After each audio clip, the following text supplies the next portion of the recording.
to be.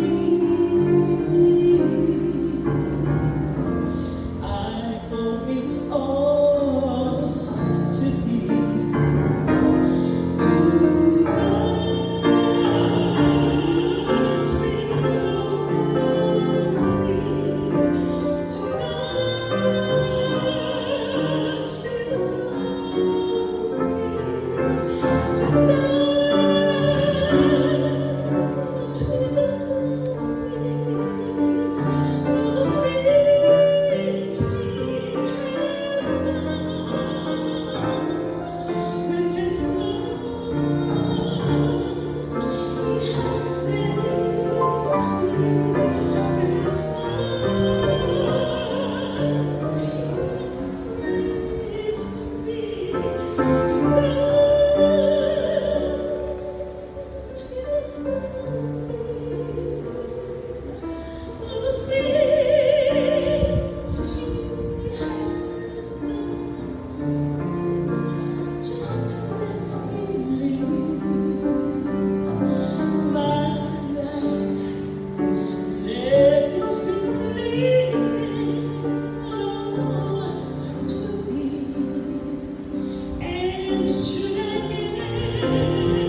my friend. Thank you.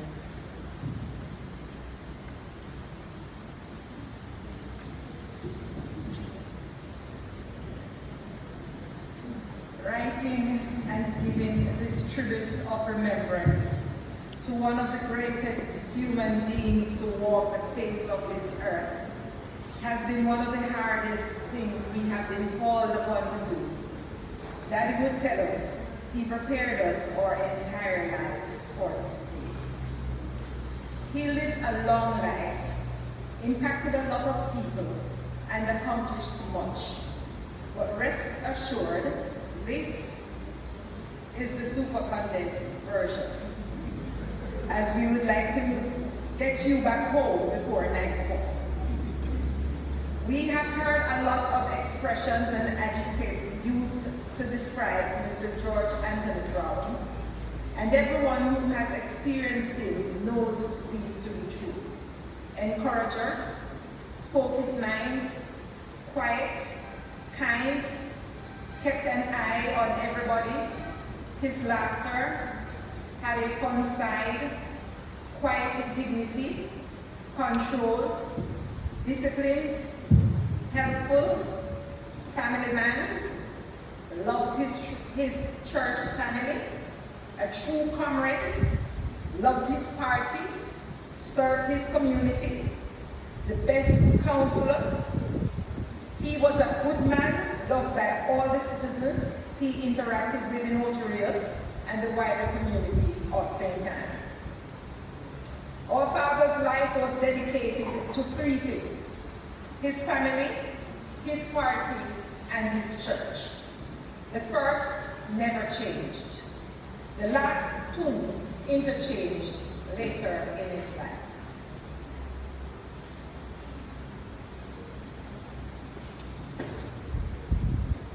The experience of Daddy as a husband, father, grandfather, brother, uncle is difficult to put into words. Our cousin Anne will speak in further detail. Sister Jean, Les more, experience him differently from us, being older. Sister Jean lived with Aunt Icy, her paternal aunt, as Mama, our mother, got a job in Port Maria. She was only able to take one child, so Les Edgemore, who was younger, remained with her. And Mama and Daddy met when she worked at Uptown. She used to wash the white shirts for the men who worked at the San Souci Hotel, where Daddy worked then. Les was about 9, and Daddy took on the role. He never left as a father to him. Sister Jean came home at 19. She was then pregnant with Nadja. Her father unfortunately died in a car accident. Daddy was the only father Nadja knew. To this day, nothing but Daddy for Nadja. And she grew up with us as a sibling. Our earliest memories of him is that his life was about our lives. When he would come home from work at the Hilton Hotel, the moment he got out of his car, then a Vauxhall Cresta. And remember the license was BD 158. Once he got home, got out of the car, we would just run into his arms with eagerness, tell him whatever had happened to us, or report on whoever we felt had wronged us. Each of us fighting for primacy, but he somehow heard us all, and we each left feeling as if whatever battle we had with our siblings was all sorted out. Later on, before bed, it would be time for horse ride. We used to call it giddy up. We would take turns sitting on his legs. As you can see from the pictures, that he looked like a weightlifter at one time. And we would sit on his leg, and he would move his legs up and down like you're riding a horse. And we would say, giddy up. And lots of laughter, but we will never forget those moments.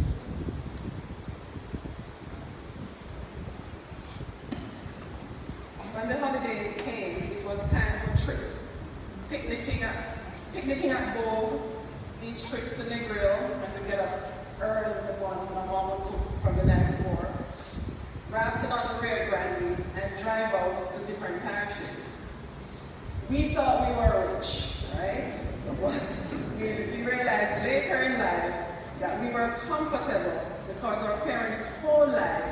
was to make ours the best they could afford. Christmas was a most special time in our family, I should say is. Daddy and Mommy would go to Kingston to purchase presents, and they would hide them in a room and lock the door.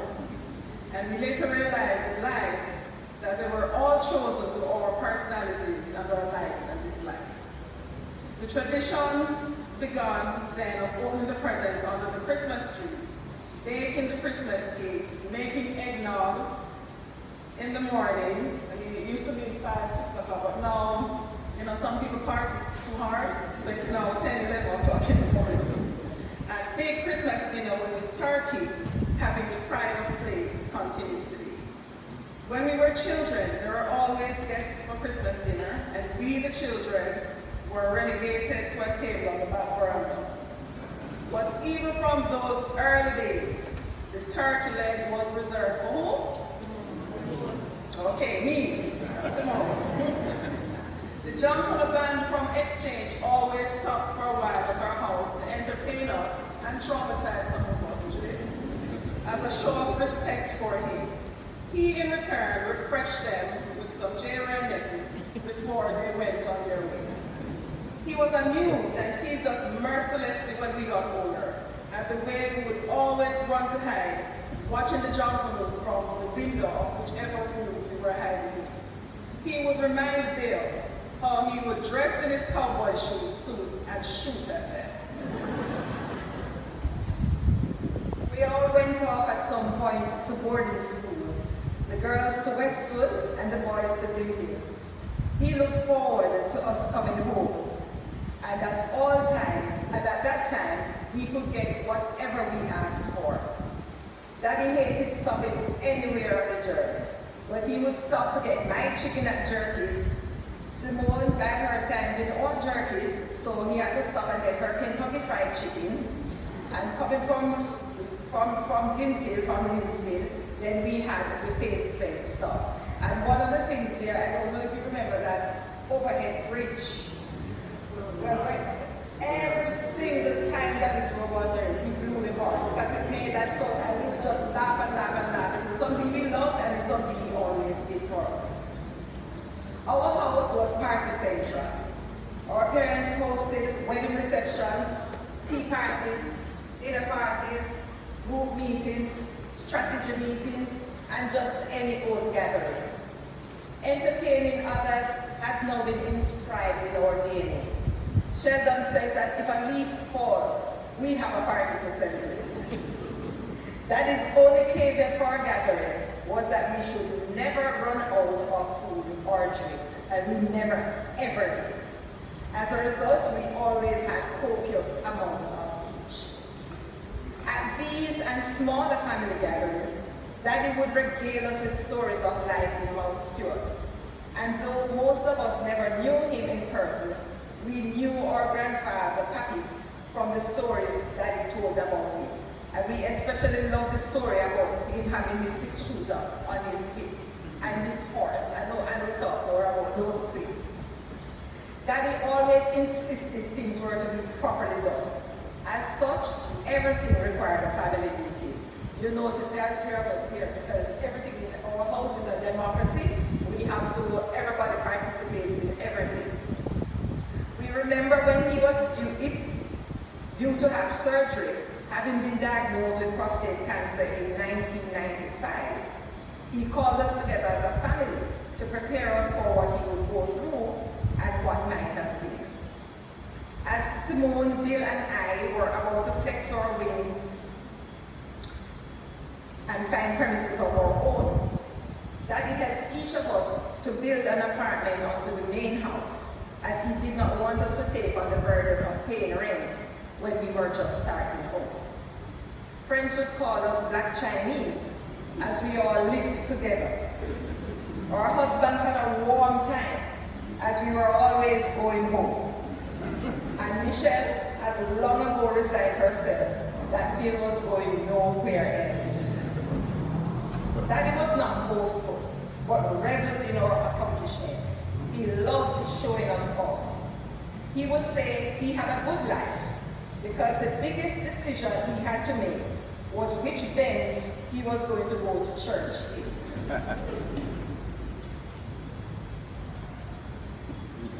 He always told us he did not have money to leave us, so he was giving us an education. If we did well, he would be proud, but the benefit would be ours. While he gave us every encouragement and support, he never sought to influence our career choices. He only let us know we were to be the best we could in whatever field we chose. Despite all he gave us, he never thought we were beholden to him. Whenever we gave him anything, he accepted with grace and gratitude that he thought we were doing him a favor.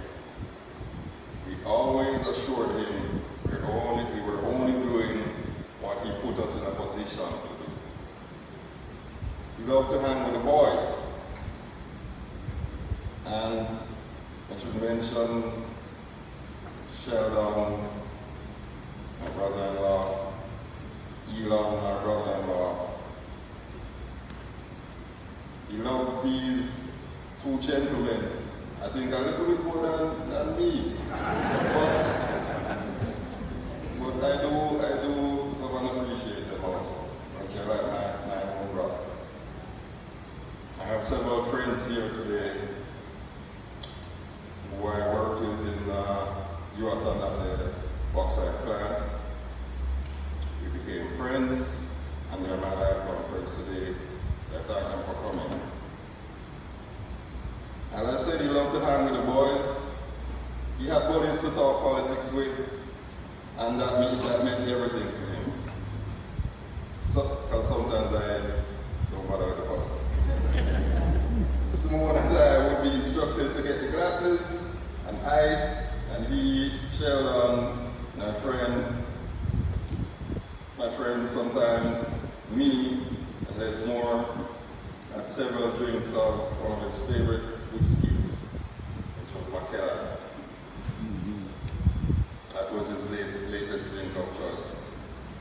You know, he only liked good stuff. And he and Elon especially developed one of those really special bonds, as he encouraged him to join and become an active member in church. When Simone left for the US, he took over her role of doing a lot of things she did for Daddy. Like Ma, my wife Michelle, has a special place. Daddy loved Michelle so much.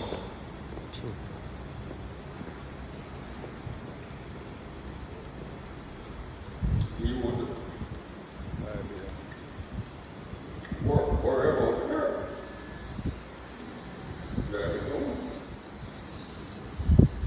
From work, he would stand at the gate and wait until she came home. That was that. And if 6 o'clock came and she did not reach home, he would start asking questions. I heard from her.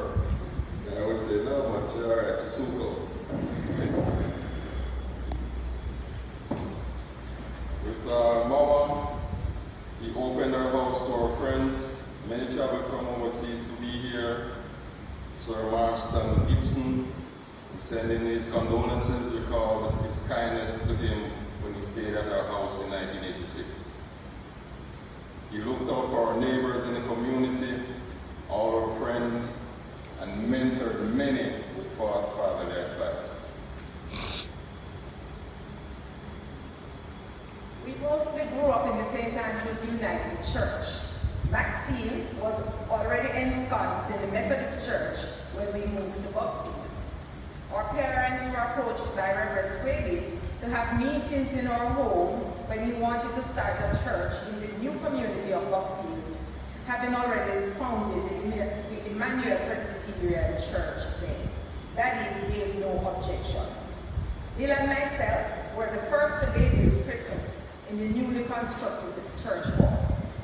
Daddy fully supported the activities of the church, but his prime involvement then was with the People's National Party. He offered himself to serve as councillor for the Ocherous Division at the urging of Michael Manley, whom he hosted at our house in the 1972 campaign season.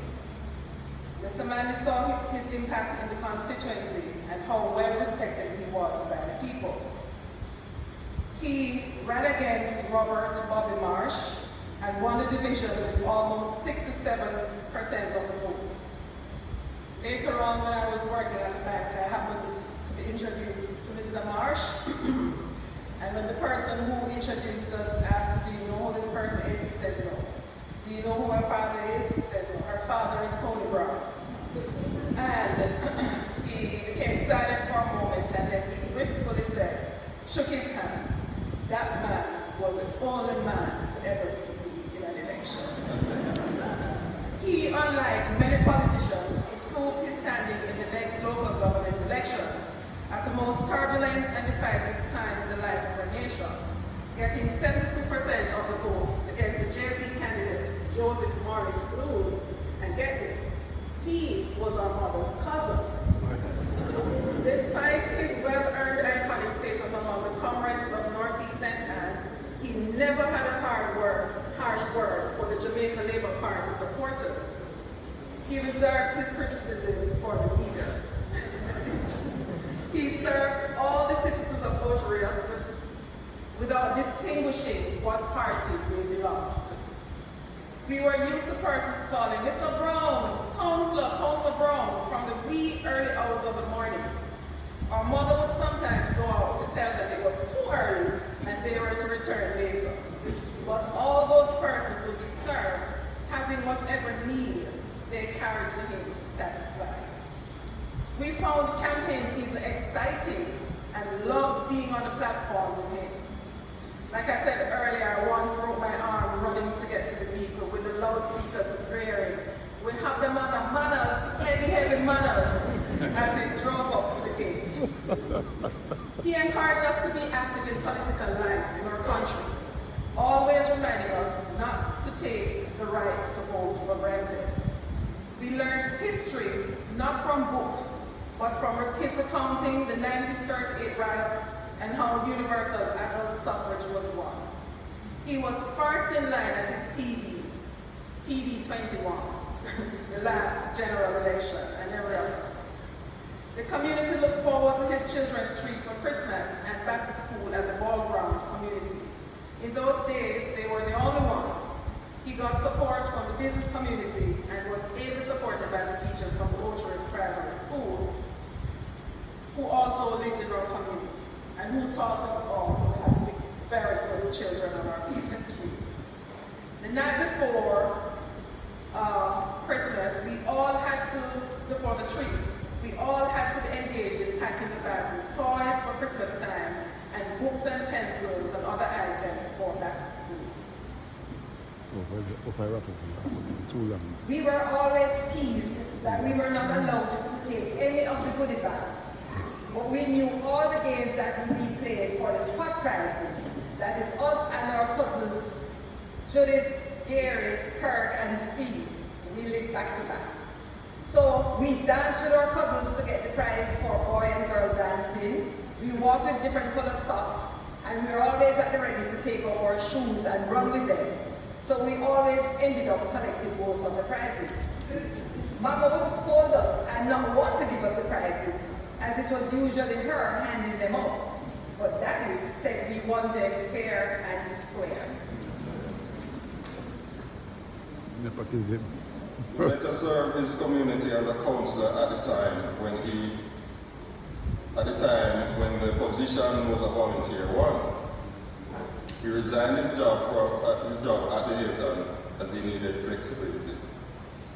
Ocherous was becoming a sought-after tourist destination with the construction of 2 new hotels, Mallards and Intercontinental, which required services for the tourists. He became a tour operator in one of the founding members of the newly formed Jamaica Union of Travelers Association, which was JUTA, Ocherous chapter. We told the story at Mama's funeral at the time, how Ainsworth, elder brother, drove his brand new bus for cleaning it. You know? And what happened was a horse jumped into the side of it, destroying the whole, right up. That was what happened. But for our mother, Mama, the angel would not be here today. But Daddy enjoyed this work because I thought he was a people person and he loved meeting people from all over the world.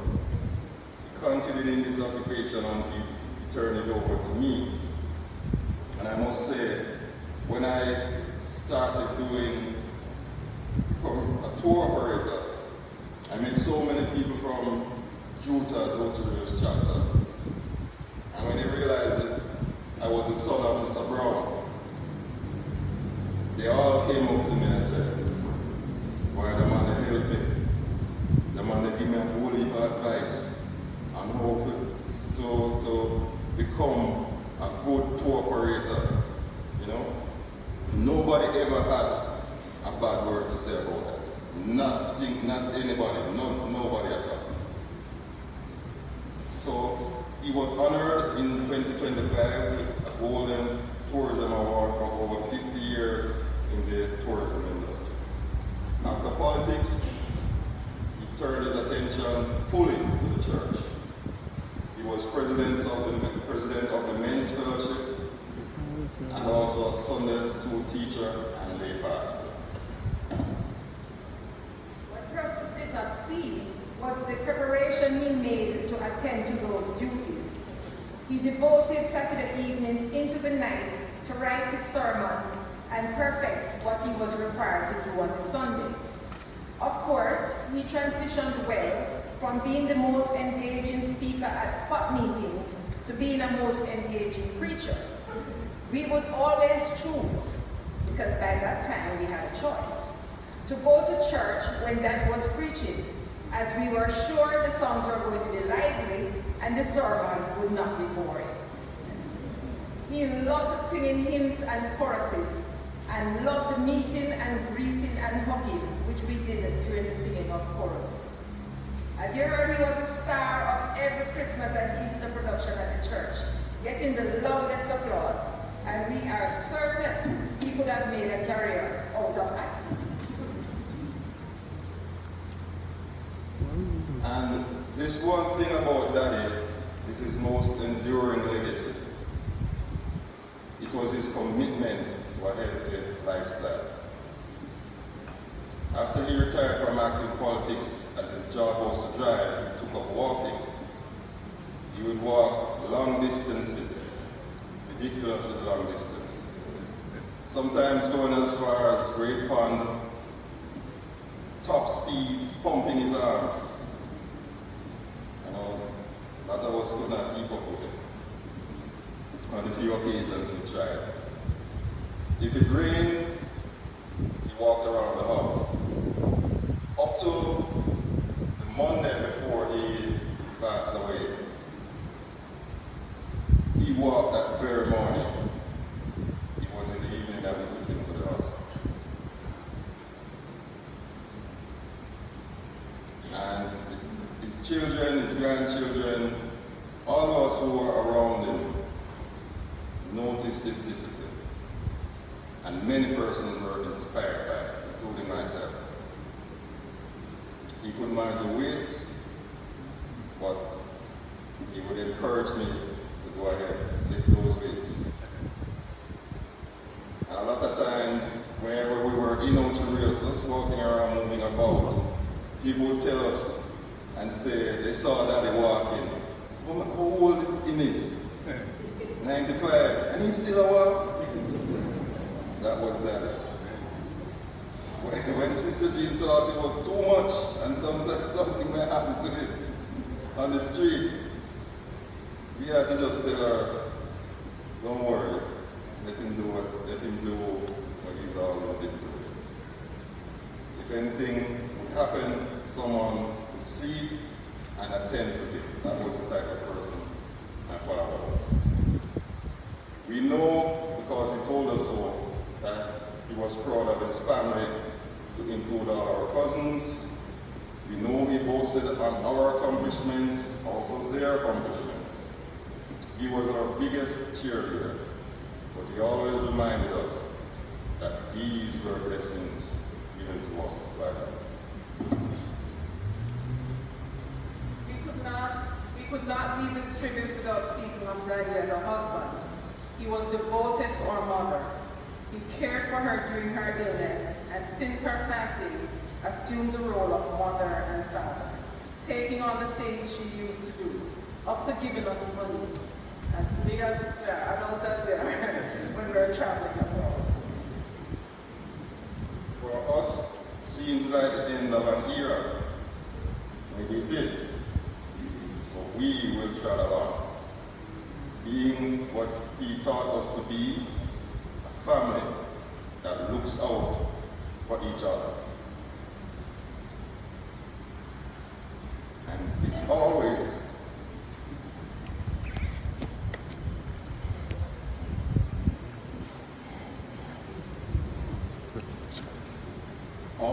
there for each other.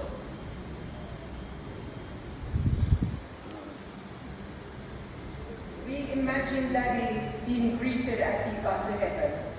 Mommy, Papi, and Mama out front with Uncle Arthur and Aunt Eunice. Mrs. Buck saying, "My friend come." He and Mr. Buck huddling in a corner talking church business. Mr. Dixon striding to greet him in his hat. And Miss Ruby asking him, "You see Miss Ivor?" Mr. G, his partner to every conference, say, "Partner, you ready?" He going quietly, especially to talk to Mr. Cedric. He greeting all his friends. And Mama, with her hands on her hip, without them putting her, telling her, stop now, saying, "Wait, I know me you come to." The last verse noted in his book, where he recorded the scriptures from Bible study, was Revelation 22:7. And I know it was a lot because he actually dated those readings. And an interesting thing about that page is that every other scripture written on the page had a line through it. And the last thing written was Revelation 22:7. It read, "Behold, I come quickly." You left us suddenly, too quickly. But we know, as you said just the Sunday before, that whenever the Lord was ready for you, you were ready to go. We know and we thank the Lord for granting you your desire. You never wanted to be unable to care for yourself, to be a burden to anyone. And so, through all our pain, we make peace.